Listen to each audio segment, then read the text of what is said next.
হাসি জীবনে অত্যন্ত মূল্যবান হয়। কথায় আছে যে হাসি এবং হাস্য আমাদের জীবনে ঔষধের মতো কাজ করে, আমাদের সুস্থ রাখে, আমাদের জীবনের অনুভূতিগুলিকে আরো সুন্দর করে তোলে। কিন্তু প্রত্যেক ওষুধের মতোই এর সাথেও এটাই হয়। প্রত্যেক ওষুধ সঠিক সময়ে, সঠিক মাত্রায়, সঠিকভাবে গ্রহণ করতে হয়। যদি এরকম না হয় তাহলে এই ঔষধও শরীরের ক্ষতি করে দিতে পারে। এবার আপনি ভাবতে পারেন হাসি থেকে কিভাবে ক্ষতি হতে পারে। আপনি যদি অন্য কারোর উপরে হাসেন তাহলে হয়তো তার মনে কষ্ট হতে পারে, তার অন্তরের মিত্র হয়তো শেষ হয়ে যেতে পারে, আর অন্তরের শত্রু জেগে উঠতে পারে। কিন্তু এটাই যদি আমরা সকলকে সাথে এনে সকলের সাথে হাসি, তাহলে হয়তো আমাদের অন্তরের এই হৃদয়ের ভেতরে লুকিয়ে থাকা যে শত্রু তা শেষ হয়ে যেতে পারে, আর অন্তরের বন্ধুসত্তা প্রকাশিত হতে পারে। ঠিক কি না? এবার আপনাকে উদাহরণ দিই। যখন দ্রৌপদী দুর্যোধনকে নিয়ে হেসেছিল তখন তা মহাভারতের সৃষ্টির কারণ হয়েছিল। কিন্তু সেইখানেই যখন পার্থ আর মাধব একসাথে বসে মৃদুমন্দ হাসতেন তখন ধর্ম স্থাপন করা হয়েছিল। তা আপনি কি চান? কাউকে নিয়ে হেসে তাকে আঘাত করতে চান, নাকি সকলকে একসাথে এনে তাদের হাসিয়ে তুলে ধনাত্মক প্রভাব ফেলতে চান? সিদ্ধান্ত আপনার। আসুন আর আমার সাথে ভালোবেসে বলুন রাধা রাধা। সিংহ। কথায় আছে সিংহ হলো বনের রাজা, কিন্তু যখন সিংহের তথা বনের রাজার খিদে পায় তখন তাকেও বাইরে এসে কর্ম করতে হয়। কোনো হরিণ নিজে সিংহের সামনে এসে এটা বলে না যে আরে আপনি হলেন বনের রাজা, আপনি আমাকে ভোজন রূপে গ্রহণ করুন, আমি নিজের প্রাণদান করতে প্রস্তুত রয়েছি। এমন তো কখনোই হয় না। সিংহকে গুহা থেকে বাইরে বেরোতেই হয়, বনে ঘুরে বেড়াতে হয়, ধৈর্য ধরতে হয়, বিভিন্ন ধরনের পরিশ্রম করার পরেই তার ক্ষুধা নিবারণ হয়। হরিণ নিজে থেকে তার কাছে চলে আসে না। সেইভাবেই জীবনে কি সাফল্য আমাদের কাছে নিজে থেকে হেঁটে আসে? কখনোই আসে না। ততক্ষণ আসে না যতক্ষণ না আমরা পরিশ্রমের পথে চলা শুরু করছি। পরিশ্রম করতে থাকুন, এই পরিশ্রমের পথে অগ্রসর হতে থাকুন। যতক্ষণ আপনি পরিশ্রমের পথ ধরে এগোতে থাকবেন সাফল্য আপনার কাছে আপনা আপনিই চলে আসবে। তাহলে জীবনে নিরন্তর প্রয়াস করুন, পরিশ্রম করতে থাকুন, সাফল্য লাভ করুন, আর আমার সাথে ভালোবেসে বলুন রাধা রাধা। জীবনে ক্ষমা চাওয়া তাও কিছুটা সহজ, ক্ষমা করতে পারা অত্যন্ত কঠিন। ক্ষমা দুই অক্ষরের এই শব্দ হতে পারে, কিন্তু অত্যন্ত বড় এই শব্দ, অত্যন্ত গুরুত্বপূর্ণ এই শব্দ। কখনো কখনো অন্য কাউকে ক্ষমা করে দেওয়া তাও কিছুটা সহজ কাজ, কিন্তু নিজেকে ক্ষমা করতে পারা অত্যন্ত কঠিন হয়ে দাঁড়ায়। অতীতে যদি আমাদের এমন কোনো ভুল হয় যে কারণে আমরা নিজেকে ক্ষমা করতে পারি না, অনেক সময় এমন কিছু ভুল করে বসি যে বিষয় শুধু আমরাই জানি, কিন্তু আমরা নিজেকে ক্ষমাই করতে পারি না, আর আমাদের বিকাশ সেখানে স্তব্ধ হয়ে যায়। কারণ যদি আপনি ক্ষমা করতে না শেখেন, নিজেকে ক্ষমা যদি না করতে পারেন, তাহলে তা আপনার জীবনের সব থেকে বড় বাধা হয়ে দাঁড়াবে। সেই জন্য জীবনে অবশ্যই শিখুন যে কিভাবে নিজেকে ক্ষমা করতে হয়, আর শিখুন যে আগের করা ভুল আবার কি করে না করা যেতে পারে। এই মন হালকা হবে আর প্রসন্ন হয়ে বলবে রাধা রাধা। আপনি কখনো কোনো সরোবরের দিকে তাকান যার জল হলো শান্ত, স্থির। আপনি স্পষ্ট দেখতে পাবেন সেই সরোবরের তলদেশে কি রয়েছে। তাতে সাঁতরে বেড়াচ্ছে সুন্দর মাছ, চকচকে কিছু পাথর, স্বর্ণরূপী বালি, সবই আপনি দেখতে পাবেন। কিন্তু যখনই আপনি একটা ছোট্ট পাথর তুলে সেই জলে ছুঁড়ে ফেলবেন, তখন সেই জল বিচলিত হবে আর সেই স্পষ্টতা ন্যূনতম হয়ে যাবে। তারপর কিছুই স্পষ্টভাবে দেখা যাবে না। এই ঘটনা মানুষের সাথেও ঘটে। মানুষ যদি বিচলিত হয়ে পড়ে, তখন সে বুঝতে পারে না যে বর্তমানে কি হয়ে চলেছে আর ভবিষ্যতে কি করা উচিত। কিন্তু সেই মানুষ যদি শান্ত থাকেন, স্থির থাকেন, ধন্যাত্মক থাকেন, তাহলে নিশ্চিত রূপেই বুঝতে পারবেন যে বর্তমানে কি করতে হবে আর ভবিষ্যতে কি করতে হবে। তাই নিজের মধ্যে সেই স্থিরতা আনুন, সেই ধৈর্য ধরুন, নিজেকে শান্ত রাখুন আর সবার মধ্যে ভালোবাসা ছড়িয়ে দিন। এই মন প্রসন্ন হয়ে বলবে, রাধা রাধা। সম্পর্ক এ হলো এক বন্ধন যা আমাদের এক সূত্রে বেঁধে রাখে। কিন্তু এমন কিছু ব্যক্তি থাকেন যারা এই সম্পর্কের বিষয়ে নিজস্ব একটা ধারণা করে ফেলেন যে সম্পর্ক এরকম হওয়া উচিত, সম্পর্ক সেরকম হওয়া উচিত। আমি এই সম্পর্কের জন্য কত কিছু করেছি এই ব্যাখ্যা করতে থাকেন আর তার বদলে অনেক কিছু প্রত্যাশাও করেন। কিন্তু সত্য হলো এটাই যে সব সম্পর্ক একরকমের হয় না, কিন্তু প্রত্যেক সম্পর্কের একটা বিশেষত্ব থাকে। যেমন চোখ আর নাকের এই সম্পর্ককেই দেখুন। চোখের সব থেকে কাছে কে আছে? নাক আছে। কিন্তু এই চোখ দিয়ে এই নাককে আমরা দেখতেই পাই না। তবে কি ধরে নেব এই সম্পর্কের কোনো মূল্য নেই? এমনও নয়। ঠিক এইভাবেই যদি কোনো ব্যক্তি তার আবেগ আপনার কাছে ব্যক্ত করতে না পারেন বা প্রকট করতে না পারেন বা আপনাকে বোঝাতে না পারেন, তাহলে তার মানে এটা নয় যে তার সাথে আপনার সম্পর্কের তিক্ততা রয়েছে। এমনটা কখনোই নয়। শুধু চোখ আর নাকের এই সম্পর্কের মতোই হলো আমাদের জীবনে আমাদের আপনজনের সাথে সম্পর্ক। যদি কারোর ব্যবহার আপনার প্রতি অনুচিত হয় বা যদি কেউ অনুপস্থিত থেকে থাকে বা কেউ যদি আপনাকে বুঝতে না পারেন, তাহলে তার অর্থ এটা নয় যে আপনি সেই সম্পর্ক ভেঙে ফেলবেন। বুঝুন, আপনার জীবনে তার গুরুত্ব কোথায় আর তার জীবনে আপনার। সম্পর্ক গড়ে তুলুন, তাকে পালন করতে শিখুন, একসাথে মিলে চলুন। এই মন সুপ্রসন্ন হয়ে বলবে, রাধা রাধা।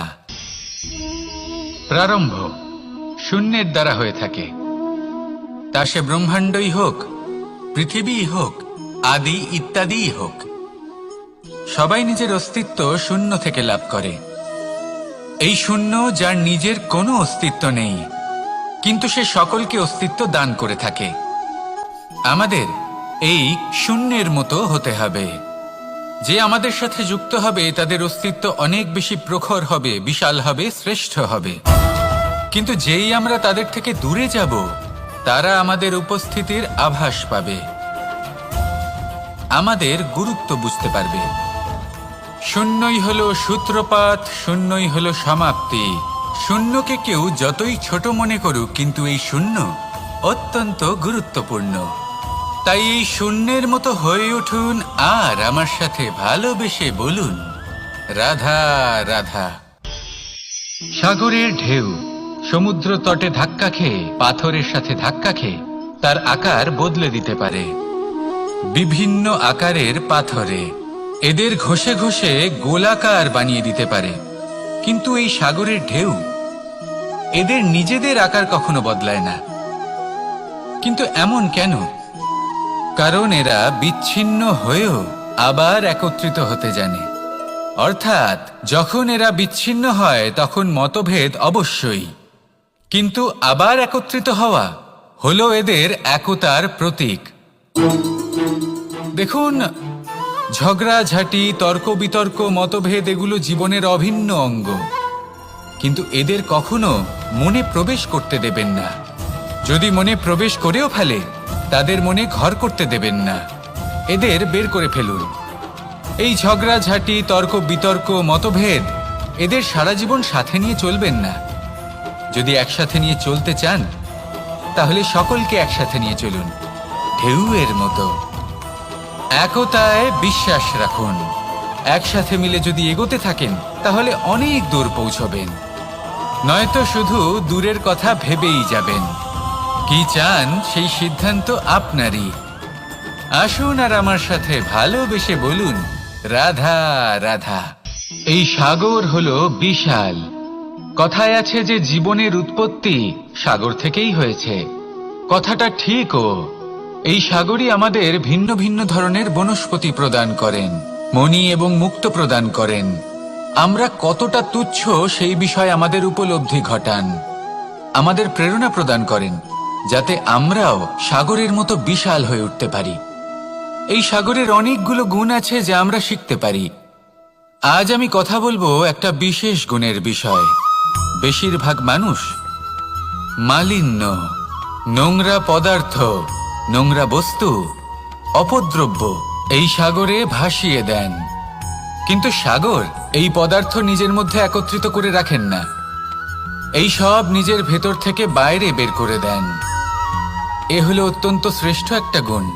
কিন্তু এই কাজকেও সার্থক করার জন্য সাগরেরও একটা তটের প্রয়োজন পড়ে, যেখানে সাগর এই সব বস্তু বাইরে বের করে ফেলতে পারে। আর মানুষও ভিন্ন কিছু নন। দেখুন, মানুষেরও তো একটা তটের প্রয়োজন পড়ে। এই তট, তিনি হয়তো আমাদের গুরু হতে পারেন, আমাদের মা বাবা হতে পারেন, ভাই বা মিত্র হতে পারেন, বা হয়তো সেই সমস্যাগুলি যার থেকে আমরা দূরে পালিয়ে যাচ্ছি।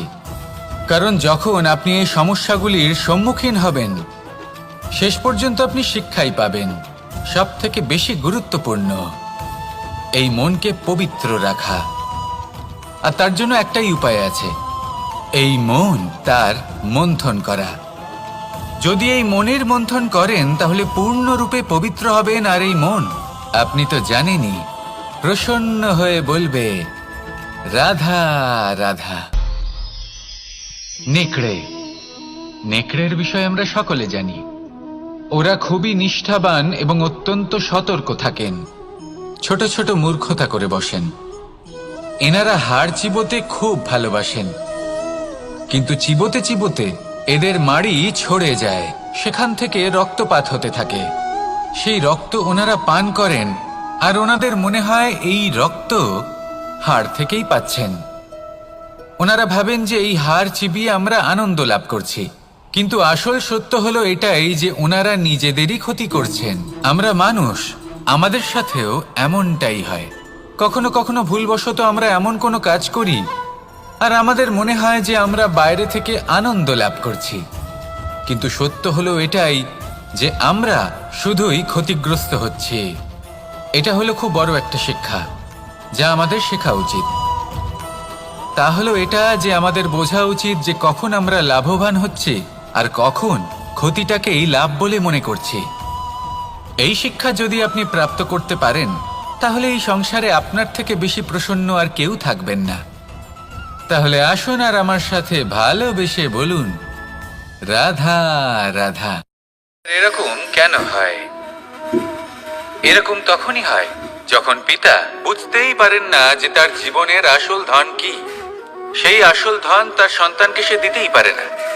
যদি পিতা তার সন্তানকে কর্মের জ্ঞান দিতে পারেন, উচিত কোনটা অনুচিত কোনটা সেই শিক্ষা দিতে পারেন, সংস্কারের প্রকৃত শিক্ষা দিতে পারেন, তবে সেটা ধনের থেকে অনেক বেশি গুরুত্বপূর্ণ। এটাই হলো জীবনের বাস্তব ধন। আপনি সেই কথা তো অবশ্যই শুনে থাকবেন, কুসন্তান হলে ধন সঞ্চয় করে কি হবে, সুসন্তান হলে ধন সঞ্চয় করে কি হবে। সন্তান যদি কুপুত্র হয় তাহলে সব নষ্ট করে ফেলবে, আর সন্তান যদি সুপুত্র হয় তাহলে ধন থাকুক না থাকুক, সে নিজেই কর্মের পথে অগ্রসর হয়ে ধন অর্জন করবে আর নিজের জন্য এক উজ্জ্বল ভবিষ্যৎ গড়ে তুলবে। তাই সন্তানকে সম্পদ দেওয়ার আগে কর্মের জ্ঞান দান করুন, সুশিক্ষা প্রদান করুন, কারণ এটাই হলো জীবনের প্রকৃত ধন। আসুন আর আমার সাথে ভালোবেসে বলুন রাধা রাধা। এই সংসারে সবাই বলেন আমি অর্জুনের মতো হয়ে উঠতে চাই। সবাই চায় যে তারাও যেন অর্জুনের মতো গান্ডীব লাভ করে। তারাও চায় যে তাদেরকেও মহাদেব এসে পশুপতি অস্ত্র দান করবেন। তারাও এটাই চায় মহাভারতের মতো মহাসংগ্রামে বিজয়ী হতে। কিন্তু সবাই ভুলে যান যে অর্জুন যা হতে পেরেছিলেন সবকিছুই অর্জন করেছিলেন। যদি আপনিও অর্জুনের মতো গান্ডীব লাভ করতে চান, তবে আপনাকেও তার মতোই শ্রেষ্ঠ কাঠ নির্বাচন করতে হবে। সেই কর্ম আপনাকেই করতে হবে। তার প্রত্যঞ্চা যাতে তীব্র হয় তার জন্য আপনাকে সর্বশ্রেষ্ঠ দড়ি খুঁজে বের করতে হবে। আপনার বাণ যাতে ঘাতক হয় সেই জন্য আপনাকে নতুন নতুন ধাতু খুঁজে বের করতে হবে। সেই শিক্ষা আপনাকে লাভ করতে হবে, তবেই আপনার ইচ্ছে পূর্ণ হবে। অর্জুন হওয়া বড়ই সরল, যদি আপনি কিভাবে অর্জন করতে হয় তা জানেন। শুধুমাত্র স্বপ্ন দেখেন যারা, তারা কখনোই অর্জন করতে পারবেন না। কিন্তু যদি কেউ অজ্ঞাতবাস ভোগ করতে পারে, যদি কেউ লাক্ষাগৃহ থেকে পালিয়ে বাঁচতে পারে, যদি কেউ কঠোর তপস্যা করতে পারে, প্রতীক্ষা করতে পারে এবং পরিশ্রম করতে পারে, তাহলে সে অর্জুন অবশ্যই হয়ে উঠবে। যদি আপনি অর্জুন হয়ে উঠতে চান, তাহলে কর্ম করতে শিখুন আর আমার সাথে ভালোবেসে বলুন, রাধা রাধা।